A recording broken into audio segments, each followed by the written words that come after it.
If we could everybody take their seats, please. We're going to kick off the next session. All right. Good afternoon. My name is Gary Tomasulo, and I am the Chief Security Officer for American Airlines. American Airlines is honored to be a sponsor of the Homeland Security Enterprise Forum for a second year, and we look forward to continuing that relationship with this important security group. Every day, American Airlines has approximately 6,000 flights. We carry 650,000 passengers to over 50 countries and here in the United States. We are constantly focused on the safety and security of not only our team members, but our passengers. So we are particularly, American Airlines, excited about the next topic, the future of travel and security of travel. And our featured speaker today, Administrator Pekoski. I've known Administrator Pekoski for approximately 25 years. I had the honor of serving with him in the United States Coast Guard, where his leadership was critical to our organization. He rose to the ranks of Admiral and was Vice Commandant of the Coast Guard. And then most recently, during my time at the National Security Council, had the opportunity to work with Administrator Pekoski and the TSA team on critical security issues to aviation. The theme of today's conference is security through partnerships. And no one epitomizes that more than Administrator Pekoski. I'll speak on behalf, I've got a number of carriers here in the room, and those from the Airlines for America. There is no better partner when it comes to aviation security than Administrator Pekoski. He has done an exceptional job, whether it's policy issues, technology issues. He and his team work hand in hand in coordination with the industry. And the other thing I wanted to highlight, for those that were able to travel this summer, if you were at London Heathrow, Schiphol, maybe up in Canada, their security agencies struggled.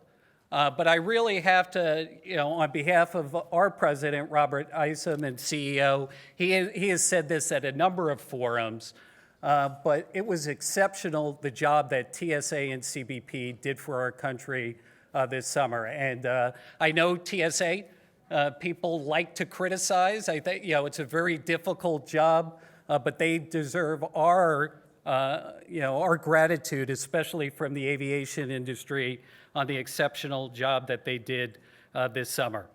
Administrator Pekoski just finished 5 years as administrator. That's the longest serving administrator.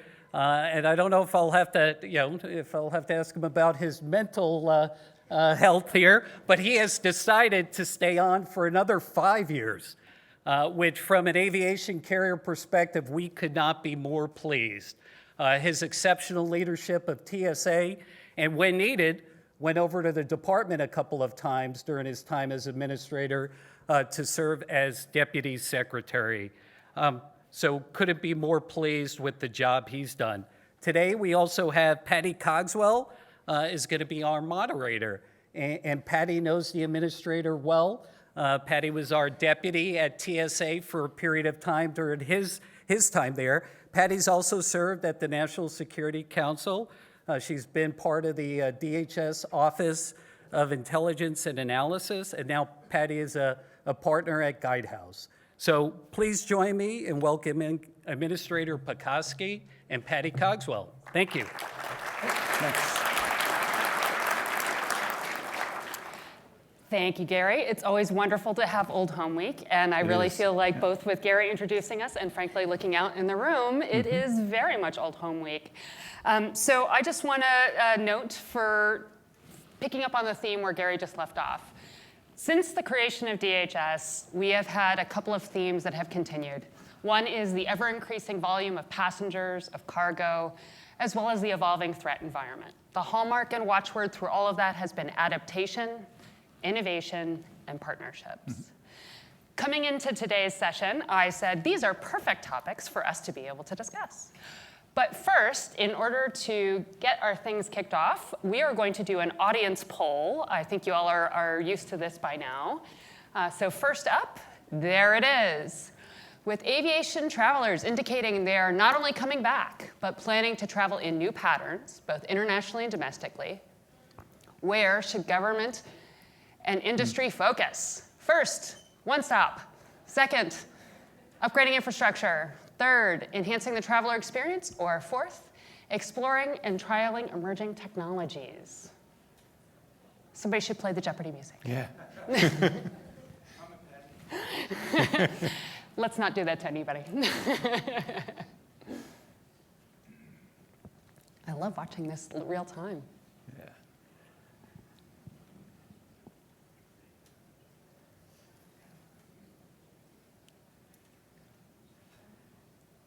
Wow, switching it back and forth.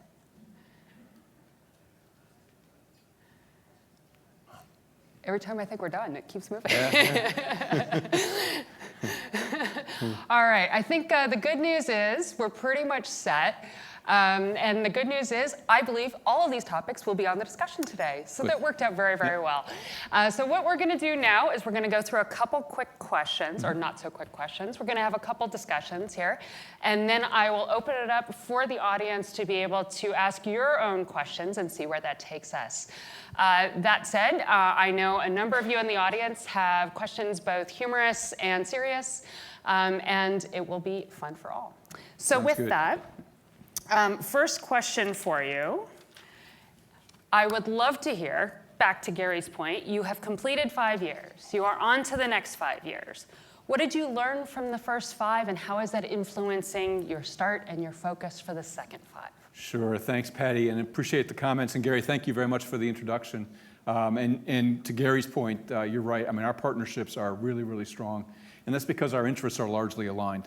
And we want to work as hard as we can together to address some of the issues that we see on the Poll Everywhere results. So 5 years in TSA, as all of you, I think, would appreciate, when you get into a job, particularly one as complex as TSA is, and one of the interesting things about TSA is what you see as a passenger is only a small fraction of what the agency does. And there is never a day that, even after 5 years, that I'm not learning something new that's not insignificant, not trivial. It's, these are things that you kind of look at and go, okay, now I can see putting these two dots together, how things work best. But for me, I really enjoy working with the TSA team. And you got to think that 60,000 people in an organization that stood up right after 9/11. President George W. Bush signed the law that put TSA in place 69 days after 9/11. So pretty remarkable in terms of speed in our government. There are still a lot of people in TSA that joined the agency in 2001, in 2002. And then in 2002, the task for the agency was to federalize 430 airports from private screening into federalized screening. And that was all done in the course of 1 year. And so we're still around the country celebrating the 20th anniversary of the federalization of certain airports. I was just up in Boston last week where they were doing that very event, was just remembering the work that was done. And so for me, I really appreciate the work that the men and women of TSA do. I think they are some of the unsung heroes in this country, don't get nearly enough credit for the job they perform. I mean, it's a national security position.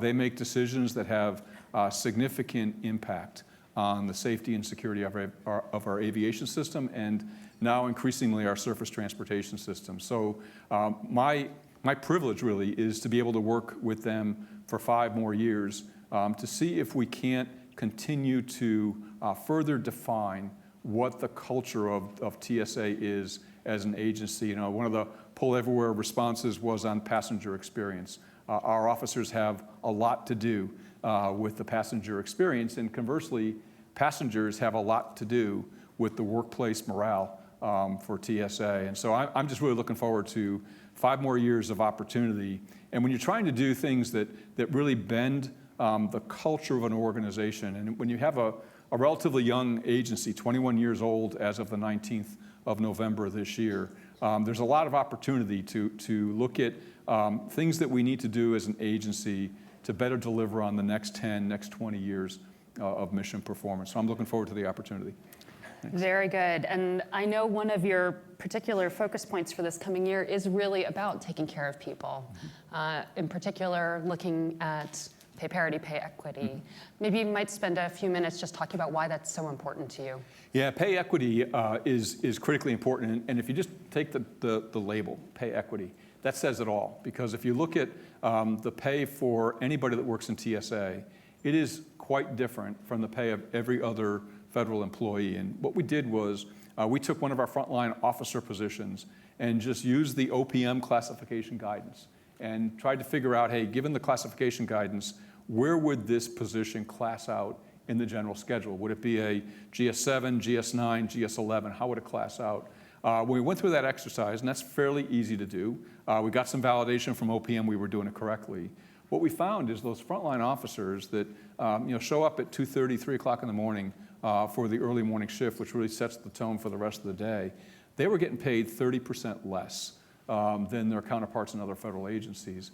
And we, like all federal agencies, participate in the Federal Employee Viewpoint Survey every year. Great instrument because it asks the same questions year after year. You can really develop trend lines. You can figure out if some of the interventions that you're making are working, not just year to year, because I wouldn't necessarily bank on something changing year to year, but what I would look at is a 5 to 10 year trend. And one of the things that the Fed survey says consistently about TSA is the #1 dissatisfier in the agency is the pay level. And even the Partnership for Public Service, which looks much more carefully at these results than I think anybody else does, came back and said, hey, pay is an issue. It's an issue for all federal employees, but for TSA, it is a particularly impactful issue on workplace morale. So my effort, the Secretary's effort, the President's effort, because this is in the President's budget for the very first time in our agency's history, is to just fix the pay system, we're not asking for better pay, we're just asking for pay that's equitable with any other federal employee. That will absolutely improve employee morale. It will facilitate our ability to recruit and allow us to retain at a much higher level than we've historically been able to retain. That is my #1 priority, and I talk about it all the time. I've been as clear and direct on this topic with the Congress as I possibly can because it's in the President's budget. It's been reviewed by the House Appropriations Committee, the Senate Appropriations Committee. Both committees, thankfully, have included in their marks for consideration in the full FY23 appropriation. But from where I sit, we just need to keep talking about this. We cannot lose the focus. It is absolutely critical to this workforce. And really, as the administrator, as a leader of this workforce, it's my obligation to make sure that I tell that story, that I ensure that this stays front and center in the national debate.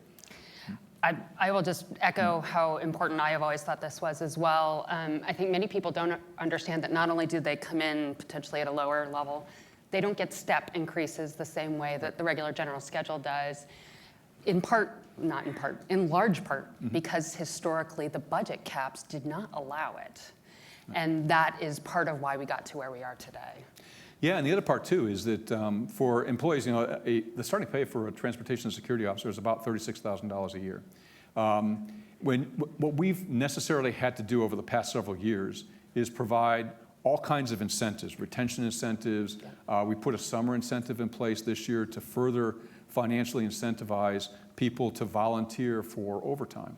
But all those incentives don't count towards your TSP matching contribution, your final retirement multiple, and things like that. And so, that's an inequity that is not necessarily visible on its face, but all of us that work in the federal government or have worked in the federal government know that's very real.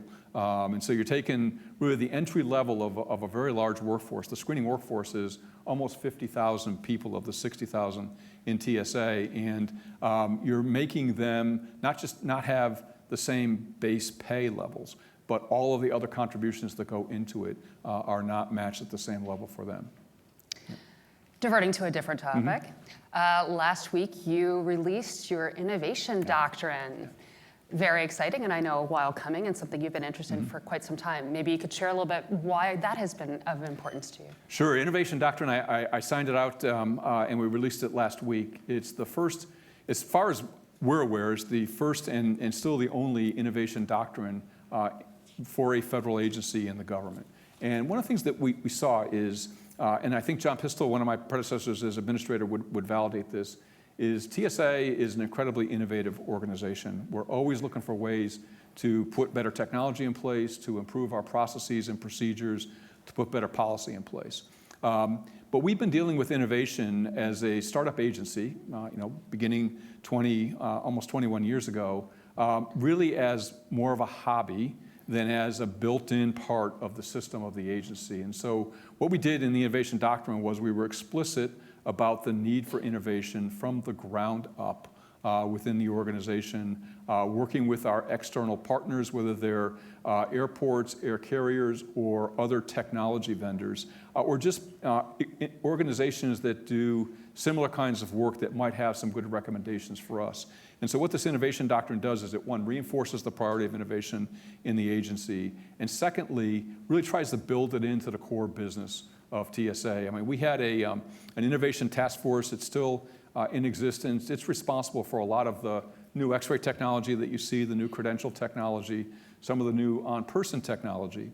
And we want to continue that effort, but we don't want all of our innovation just out of that one cell. We want innovation to be across the organization. And importantly, as all of you know, when you sit down and have a discussion with people that are at the point of service delivery, no matter what the service is, they have sometimes very different views as to how to do the job better.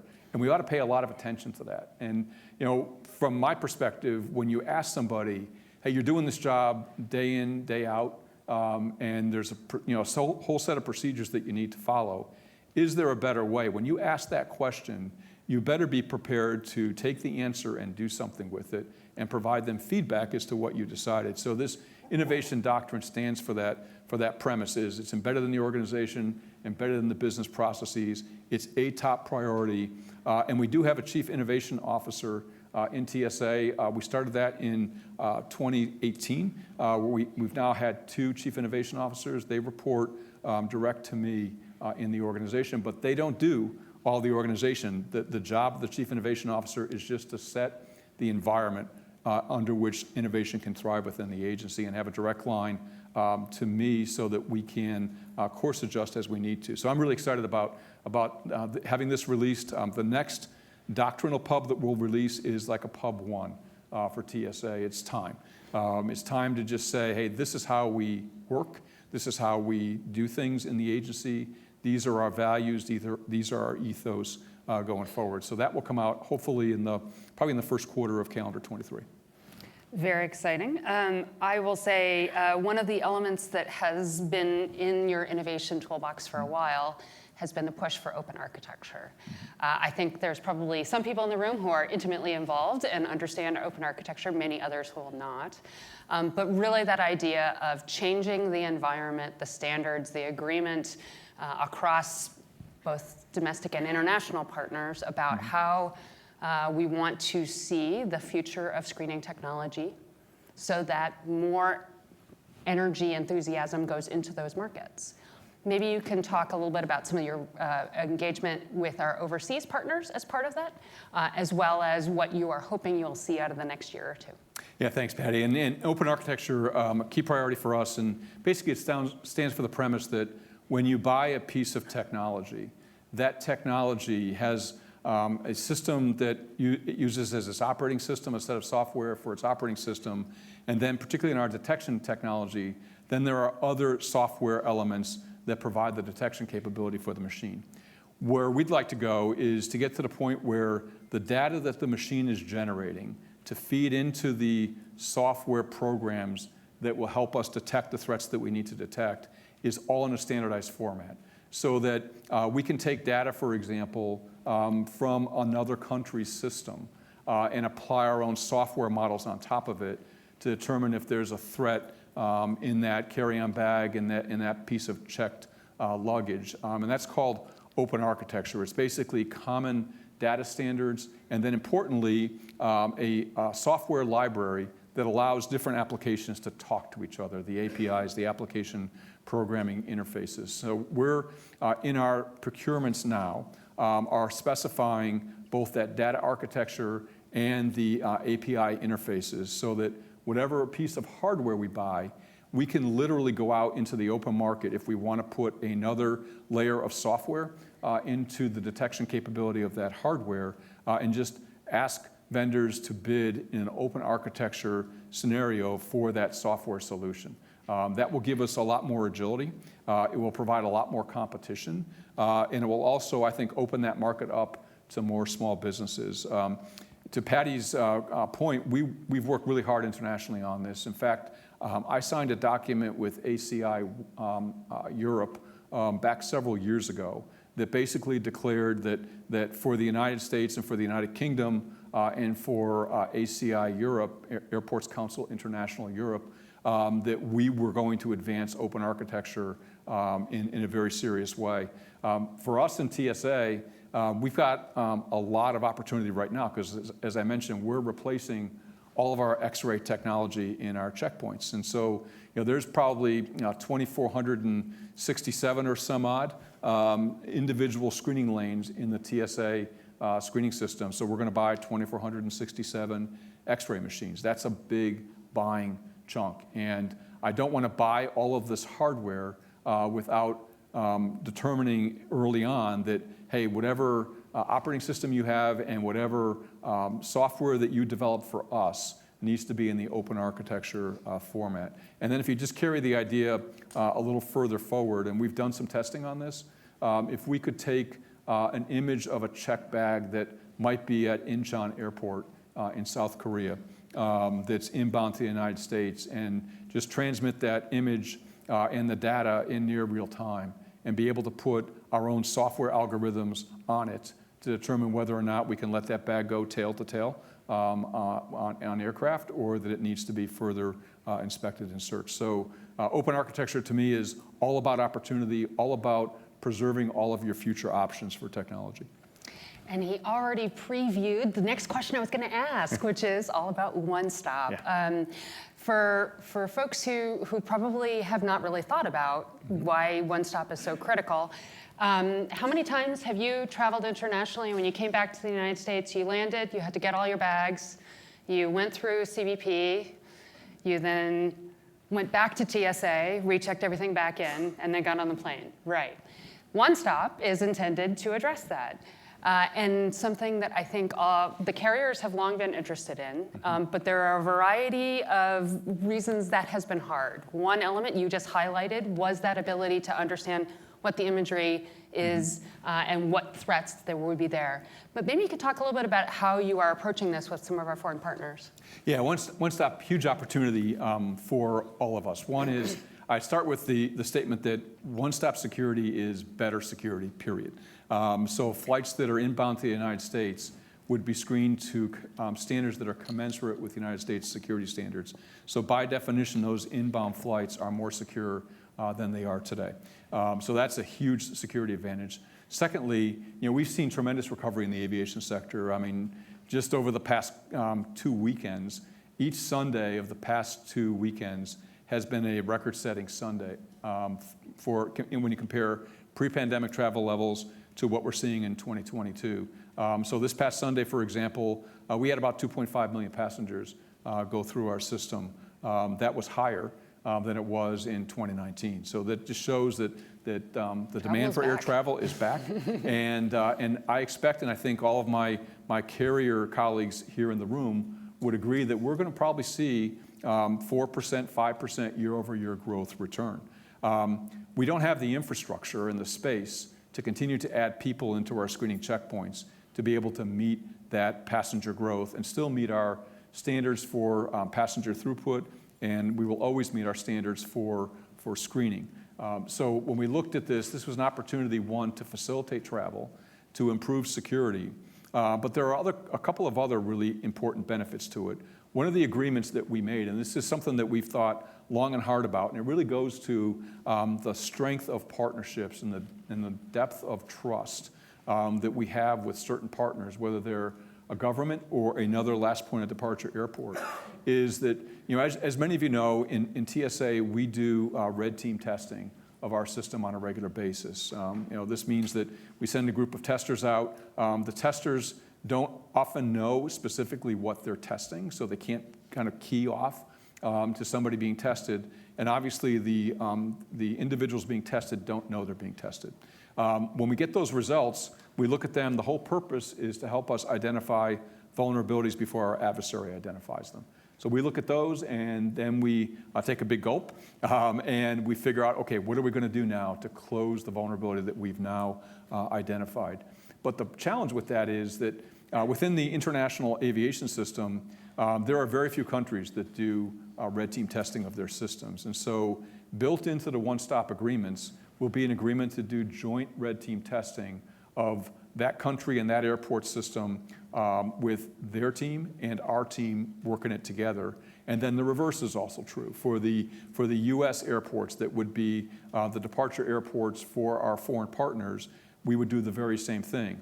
The benefit, and we've already seen it because we've already been doing some of this testing, is really, really helpful because you get a different set of eyes looking at your system from a little bit of a different cultural perspective.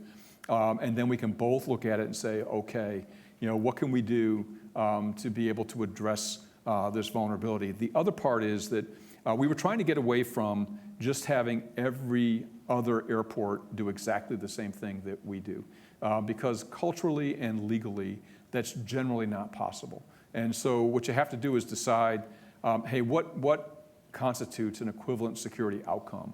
And then prove to yourself on a regular basis. I mean, this red team testing, you just don't do once and then a year later you might go back and do it again. You're doing it constantly to make sure that security commensurability is there. So for passengers, if you're coming out of, let's say for argument's sake, London Heathrow, with a first stop in JFK en route to, let's say, Nashville, when we have a one-stop agreement in place, you won't have to get rescreened at JFK, and your bags, most of them will go tail to tail. So you don't need to retrieve your bags and then re-put them back in the screening system.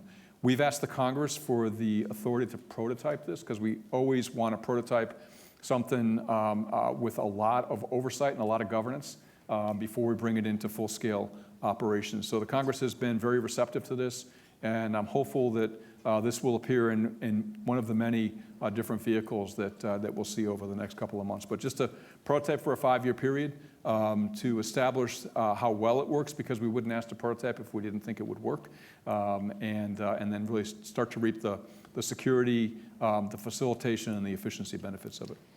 From my perspective, back to the idea of partnerships, right? Not only does that offer you the opportunity to have a completely different relationship with the other foreign government, but change up the dynamics with the carriers and the airports themselves. Change the flow within the airport, how you come in, where you come in, how you move, in a way that would not otherwise be possible. I am sure you have gotten a lot of people with a lot of ideas on how to do that. What have you seen and what have you heard?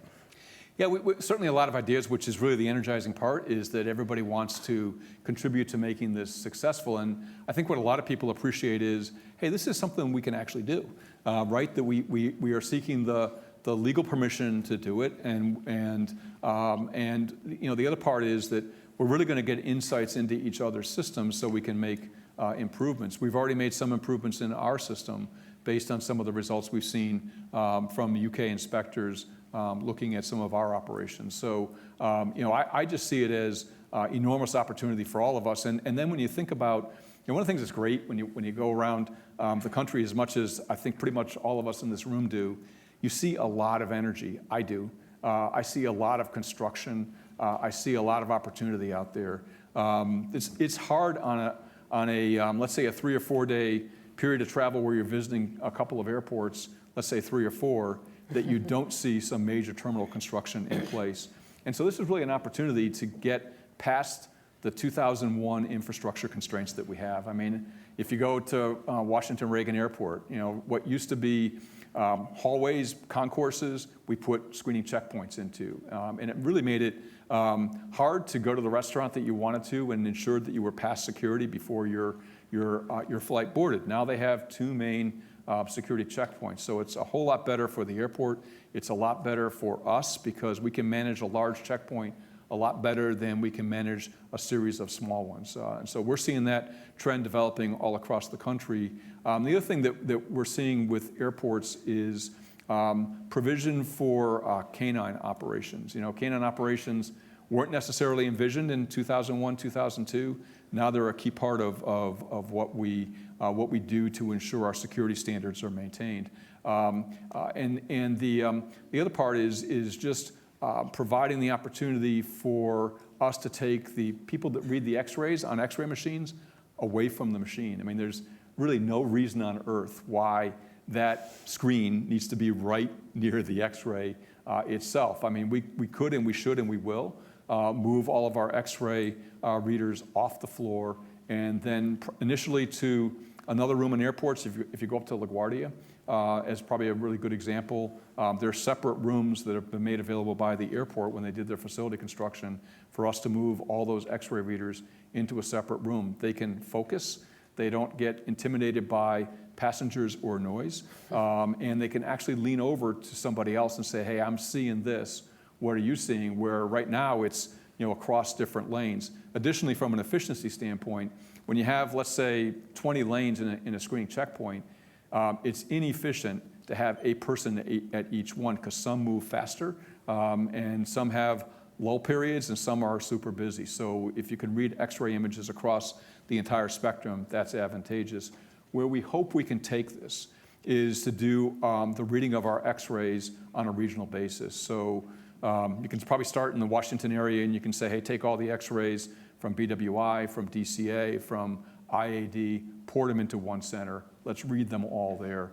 Just think of how much more efficient that would be. And plus, what we find in our workforce is there are some people that love reading X-ray images and they're really, really good at it. There are other people that's their least favorite by far point because in our process, we project images all the time that are false images just to test the performance of our screeners to make sure that they're performing at the levels we need. So there's just a lot of opportunity with overall facility modifications. Thanks. I am going to divert to a slightly different topic now, cybersecurity. Over, the last couple years, starting even before Colonial Pipeline, but on steroids since Colonial Pipeline, TSA has been front and center in the discussion about cybersecurity and critical infrastructure, given the authorities TSA has. Can you talk a little bit about sort of the trajectory you've gone through along the way? Because you had to take so much of the early on and sort of figure it out as you were going, there were a lot of lessons learned. A lot of people may only have heard some of the original pieces. You've moved into a very different environment, and as you're moving through freight rail and others, that's really affecting your direction. No, thanks. And this has been a learning experience, to say the least. When we had the ransomware attack back in May of 2021, one of the first things we did, because the federal government did not at that point in time require reporting of cyber incidents or significant cyber incidents. So the very first thing we did was to establish a reporting requirement. One of the very first questions a company would have is, am I alone here? Who else is experiencing this? Am I the only one being attacked right now? And so our cyber reporting, which precedes the legislation that just recently passed, was put in place, and then just to have a cyber point of contact. But the second phase, and what Patty alluded to, was the phase that we have learned the most on, quite frankly, is we saw a threat. It's a nation-state threat, very concerning. We needed to move very fast. And so we, working with CISA, working with FBI, and working with PHMSA, the Pipeline and Hazardous Materials Safety Agency over in DOT, put together a whole series of cybersecurity measures. They were very specific measures that we required pipeline companies to put in place rather quickly. And I should add that when we put these security directives out, we didn't require all pipeline companies to do this. There are about 3,000 pipeline companies in the United States. We zeroed it into under 100 because we were looking at the ones that were most critical to the functioning of the U.S. oil and natural gas delivery system. So we put those very specific measures in place. We did it with consultation with industry, but on a very, very fast time frame. And at the end, they felt that what we were asking them to do was maybe more specific than it absolutely needed to be, and might have actually hindered some of their other cyber operations and their other actual operations that they were conducting. So what we did was we just said, as we would with any partner, hey, let's sit down, let's go through this piece by piece, and so they Glad that was your watch. they did, and we had a whole series of roundtables with the pipeline sector to the point where we fashioned, with their input, a wholly new set of requirements that were performance-based. So rather than having specific activities that they needed to do, we had 4 large categories of outcomes that we said, hey, you need to achieve these outcomes, and then come back to us after about 90 days and tell us specifically for your company how you're going to achieve these outcomes. And then we would look at that implementation plan, approve it, modify it, or disapprove it. If it was approved, then the company had 60 days to come back to us and tell us specifically how they were going to establish, from an objective standpoint, that they were achieving that outcome. That ended up being a much, much better way to do things. If you listen now, you don't hear any issues. I don't, and pretty much everybody I talk to hasn't heard either, because we're very attentive to making sure that we're doing the best thing that we can to build cybersecurity resilience. So that works so well that we issued that revised directive in July of this past year, and then I just signed last week a similar directive, very similar, for the rail sector. And some people in the pipeline sector have said to me recently that recognizing how hard we all worked to get to this new revised directive, and all of the work that they did and we did together, they said it was really reassuring to see the same thing pretty much come out for a different sector in the transportation sector overall. So far that's working really well. And then soon we will have similar requirements for airports and air carriers, and we will designate certain systems as critical cyber systems in addition to others that those owners and operators might designate. For example, reservation systems for air carriers